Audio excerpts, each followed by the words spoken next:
There's so much to do and enjoy outside in nature, especially as the weather gets warmer. But you want to make sure you don't put an end to the fun because of unnecessary injury. The most effective way to prevent mishaps is to adequately prepare, and today we'll learn how to do this properly. Joining us today is Dr. Nathaniel Mann, an emergency physician at Prisma Health. This is Flourish, a podcast brought to you by Prisma Health. My name is Prakash Chandran. So, Dr. Mann, really great to have you here today. I just wanted to start by asking a general question. What type of activities, especially activities that are outdoors, require preparation? Yeah, Prakash, it's good to be with you. So, really any outdoor activity should require some preparation, especially where we live. We have a lot of hiking and people like to get out on bicycles, both road and mountain biking. And all of those are activities where people should have some idea of where they're going, what they're going to do, and what kind of danger they should get into. So even if it's a minor day hike through the woods of just a couple of miles, you should be pretty familiar with where you're at so you can avoid any potential injuries or emergencies. Yeah, that makes a lot of sense. And, most oftentimes you're going out with a group of friends or family members. So maybe let's talk a little bit about how group dynamics can change the way we prepare. Absolutely. A lot of people like to experience outdoor activities in a group, and certainly that brings a different dynamic that can be more fun for people. But there are a few things to maybe keep in mind when you're traveling alone or participating in outdoor activities alone versus in a group. There is a little bit of a different safety dynamic that can come depending on the type of people that you're with. So you as an individual are likely to know your own medical conditions and the trouble that you could get into relatively well, compared to being with a group where you may have multiple individuals with whom you're not necessarily familiar. They might be people who have medical conditions or particular limitations that you aren't as cognizant of. So being able to know about those things ahead of time is pretty important. Now, of course, groups sometimes can be an increased safety factor. Certainly if you're going into situations where an injury is more of a likelihood than in places where maybe things are more safe, having additional people to be able to help in pursuing help or making phone calls or assisting someone who is injured is important. But it can also increase the danger dynamic if you have somebody who is hesitant or worried about saying they have a particular illness, or maybe isn't comfortable in their group saying, I'm really not that fit and this maybe isn't a great activity, but feel a little bit of peer pressure to go along. So it can be pretty important to speak to everybody in the group to know what are their limitations, what are they comfortable with, and even beyond that a little bit, sometimes it's important to know when does the fun end for a particular individual. Once you get to the point where they're wet and upset and are no longer having fun in the activity, things can actually go downhill pretty quickly. So really exploring all of those topics and ideas can be important before you go out as a group into the wilderness. Yeah, absolutely. It kind of reminds me of a trip that I took. I did a 5-day hike out to, or backpacking trip out with some friends at the Devil's Postpile in New Mexico.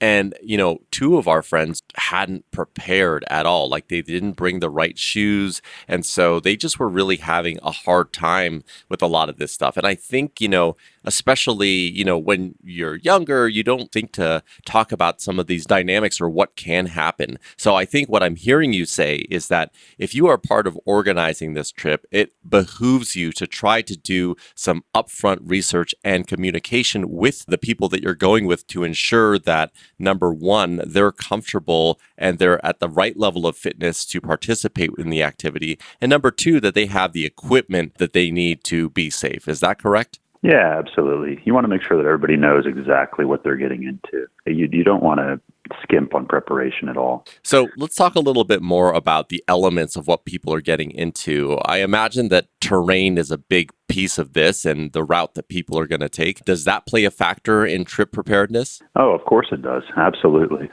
One of the other things I do outside of my current clinical obligations is I work our search and rescue team. And one of the most common things that we see people getting into trouble for is because they're unfamiliar with the terrain or unfamiliar with the route that they want to take. And rescue call outs for lost hikers or lost boaters is one of the most common things that we'll deal with.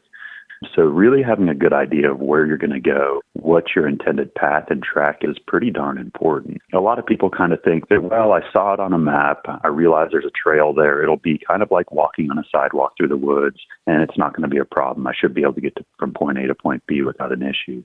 But a lot of times when you get out into the woods or out into the mountains or into the wilderness, things don't always look the way you anticipated they would look. It's always helpful if you've been there before. But at minimum, you really should have a map or a tracking device or a compass, and actually you should know how to use it as well. A lot of people also think, I bring my map and my compass, but they've never opened a map before. They've never used a compass before they get out in the woods, and they get into a little trouble, and they can't even use the tools that they have with them.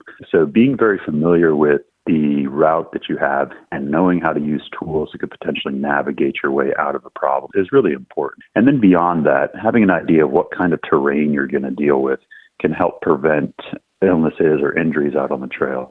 One of the other very common things that we'll see on search and rescue is people who get overly fatigued or are weak or dehydrated because they didn't anticipate the trail being very steep or much longer than they anticipated. Or sometimes they get into trouble because they didn't realize, hey, this is near water. It's very slippery. The rocks are not necessarily the most stable underfoot, and so they'll fall and twist an ankle or break a knee. And so knowing what you're going to be dealing with will help you prevent any potential injuries, can help you prevent getting into any trouble situations like being lost or running into an environmental emergency of some sort.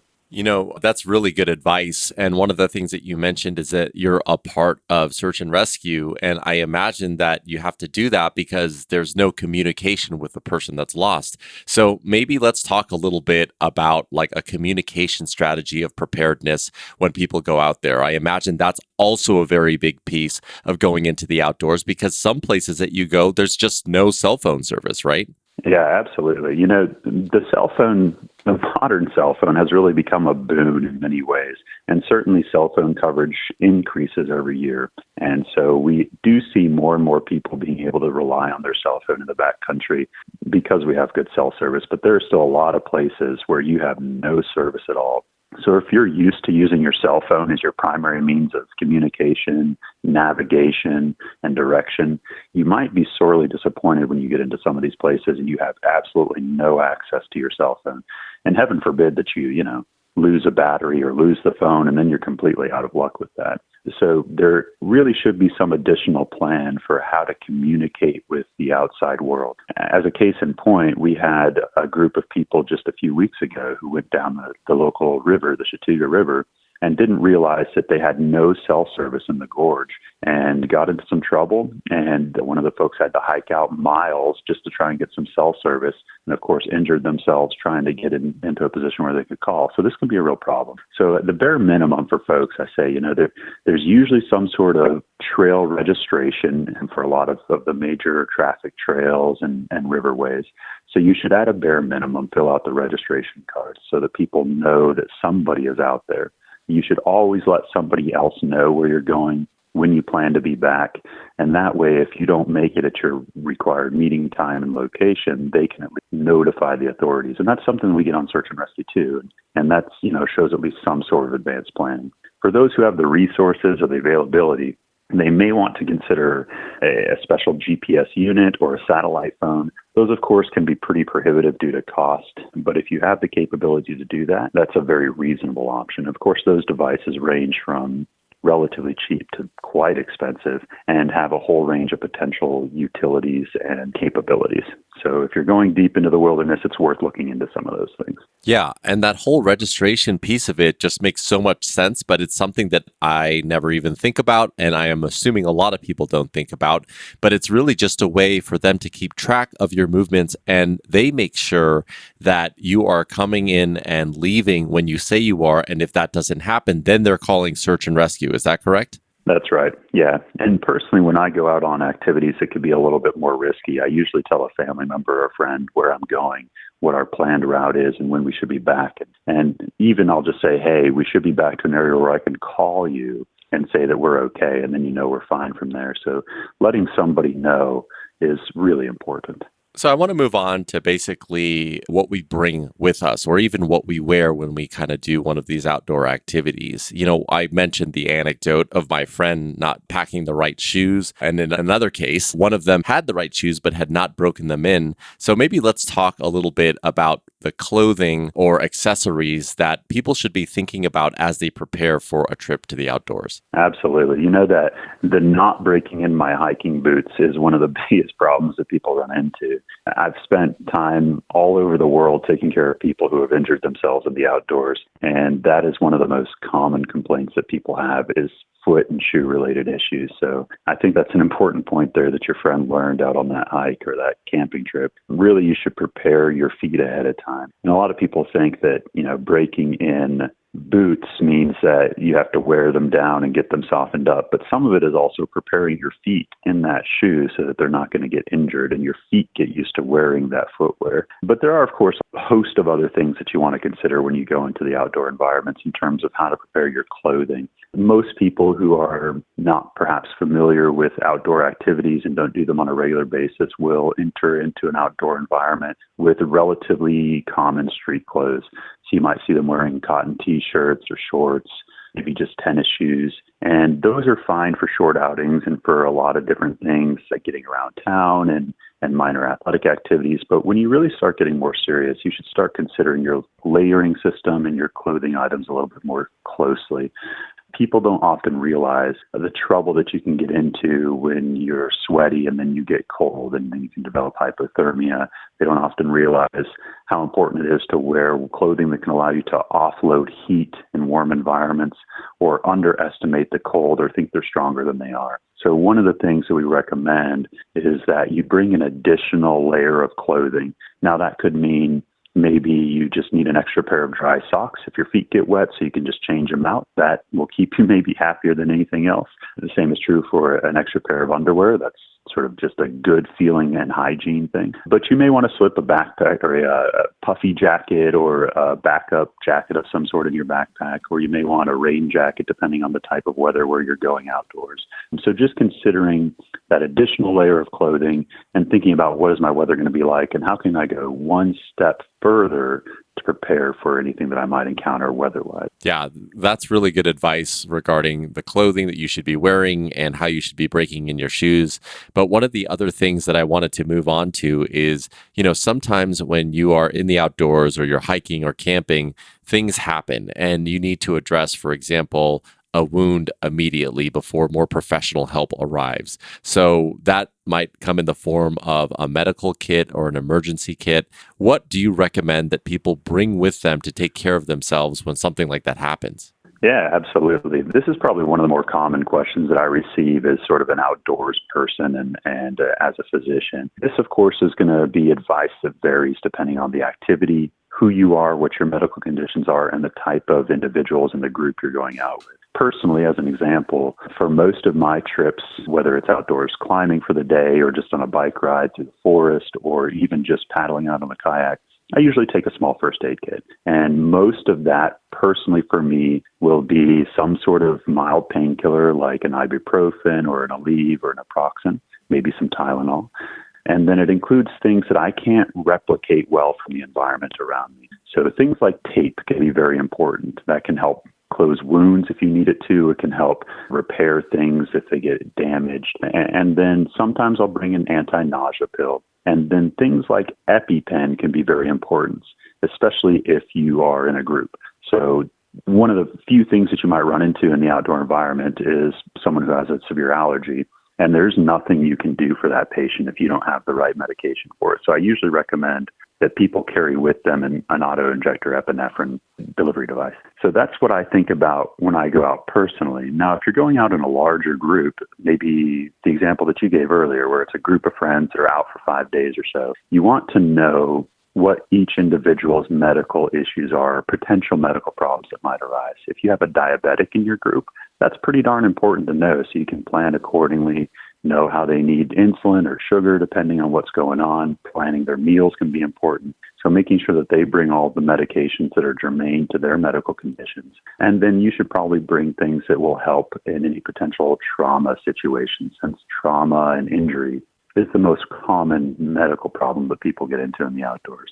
So think about, what can I bring that I can't replicate in the wilderness? That tends to be synthetic things like tapes and bandages and a few drugs. What can I bring to make my life more comfortable if I get into a problem? So that's the pain medications, fever reducers, nausea medicine. And then think about the particular environment that you might going into. Am I likely going to run into some sort of bee, or am I going to run into snakes, or am I going to have a bear encounter? Is this a briar-filled environment? I'm going to have a lot of scrapes out there. So planning accordingly for some of those anticipated medical issues can be important as well. Now, one of the things that you mentioned was the EpiPen. And I've obviously seen movies where, they kind of stick it in the person's chest, or even, I think in some cases, the leg. There has to be training or something that can teach you how to use this properly, because I imagine you want to make sure to put it in the right place for it to be effective. Are those courses available to people? Yeah, absolutely. So there are a whole host of different courses available to folks who want to gain some information about how to provide medical care in the wilderness, and EpiPens would be one of them. There are a variety of different groups and organizations that can provide you an EpiPen instruction. Some will do it for free, some will do it for a small fee. Personally, I do teach EpiPen courses for those who would like to have them, and we can give you a certification for it. There are a whole host of other options out there for people who want more information beyond that, or want to prepare themselves a little more aggressively. There's something called Wilderness First Aid, something called Wilderness First Responder, both of which are increasing levels of medical knowledge and how to apply it in the backcountry. And one of the things that we offer here at USC in the upstate, at Prisma Upstate, is what's called Advanced Wilderness Life Support. It's a program that's covered over 3 days for medical professionals of any kind. So that could be EMTs or nurses or physicians or PAs, anybody. And it covers a whole range of outdoor medicine topics and some more advanced medical interventions that you might have to deal with in the wilderness environment. And in fact, we're putting one on here in just a couple of weeks, September 10th through 12th here in Greenville. Okay, that's really great to know. And, just as we close here, we've talked about a lot of things today, but maybe you could give us like a top 10 essentials for outdoor activities that people can just have in mind as they go out and explore and start to have fun in the world. Yeah, absolutely. So there is actually something called the 10 essentials. It's sort of a known general list of items that people like to consider when they're going into the outdoors, because it covers most of your basic needs for survival. So really, you think about a lot of things we've already discussed. So navigation is a big thing. That means, do I need a compass and a map? Do I have my GPS device? Do I have a personal locator beacon? Do I have a sat phone? What do I have that can help me determine where I'm at, where I need to go? So that would be one thing. Thinking about light. So that's an important one. If you get stuck in the outdoors or you're injured and it starts to get dark, you want to be able to see. So bringing a headlamp or some sort of flashlight and extra batteries can be really important. We talked about having a first aid kit. That's, of course, is important. And preparing for what your activity is will be important, in putting those items in your first aid kit. Kind of overlapping with that would be some sun protection. Not everybody hikes in sunny weather, but if you do, you probably want to have some sunglasses or some sun protectant cream. We like to say, think about bringing a knife. That's one of those things, like we mentioned earlier, you can't replicate having a knife. So if you can have one with you, that will save you a lot of grief in an emergency situation. You want to have the other things that become very important with just basic health needs. That includes how to make a fire, a shelter, and food that you might need if you get into trouble. And then think about extra water or maybe a purifier.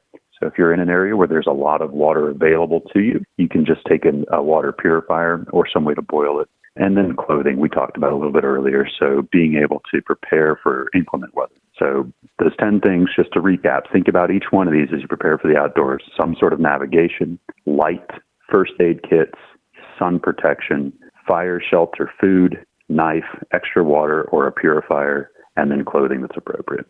That's a perfect list. Just as we close, obviously we're in this COVID-19 pandemic still. I would imagine that more and more people are going and spending time outdoors. Maybe just talk to us a little bit around how the pandemic has affected outdoor spaces and safety. Oh, yeah.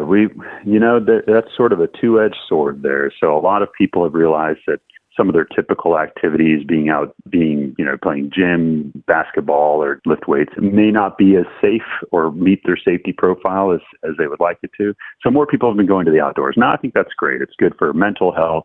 It's good for physical health. And we like people to be able to get into nature and experience that. Now, that being said, this has had a significant toll on our outdoor spaces. And for those of us who really care about the outdoors and the environment, we've seen a lot of trail erosion and a lot of increased litter, and people who maybe aren't as familiar with how to behave and what kind of principles to follow in the outdoors. So there's something called Leave No Trace.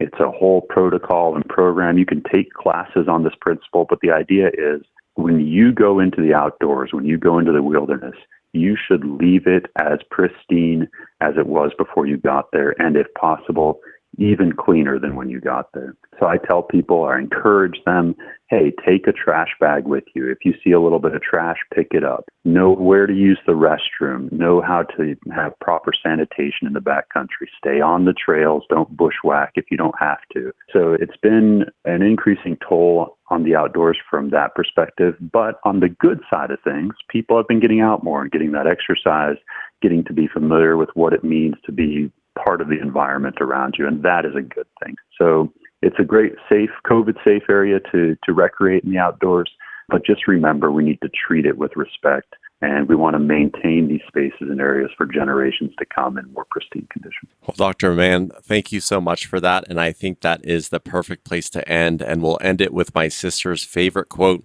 which is, leave things better than you found them. So thank you so much again, and really appreciate your time today. It's my pleasure.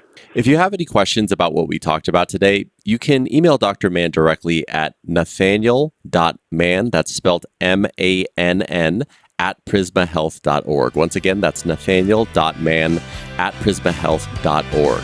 For more information, visit our website at prismahealth.org and listen to other podcasts just like this one at prismahealth.org/flourish.